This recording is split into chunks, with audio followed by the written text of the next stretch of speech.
দক্ষিণ কোরিয়ার ইয়াজু এলাকায় ২৭ অগস্ট বুধবার যুক্তরাষ্ট্র এবং দক্ষিণ কোরিয়ার সেনারা যৌথভাবে ওয়েট গ্যাপ ক্রসিং এক্সারসাইজ বা নদী পারাপার মহড়া চালায়।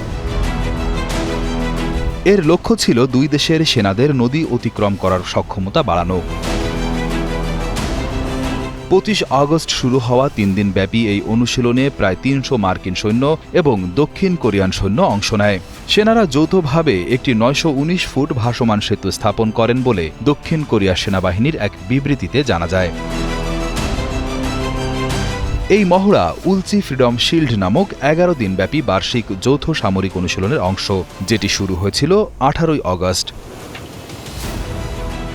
মার্কিন সেনা কর্মকর্তা লেফটেন্যান্ট কর্নেল শন এম কুকের দাবি, দক্ষিণ কোরিয়ার কাছে তারা কৃতজ্ঞ।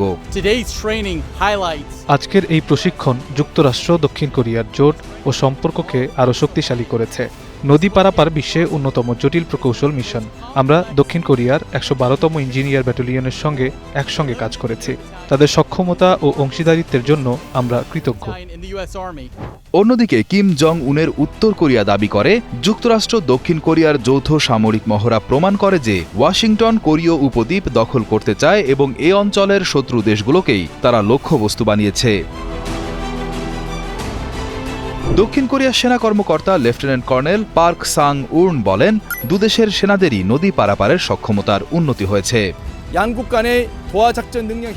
প্রথম যৌথ রক্ষণাবেক্ষণ প্রশিক্ষণের মাধ্যমে আমরা দুই দেশের নদী পারাপারের সক্ষমতা ও যৌথ কমান্ড নিয়ন্ত্রণ ব্যবস্থা আরও উন্নত করতে পেরেছি।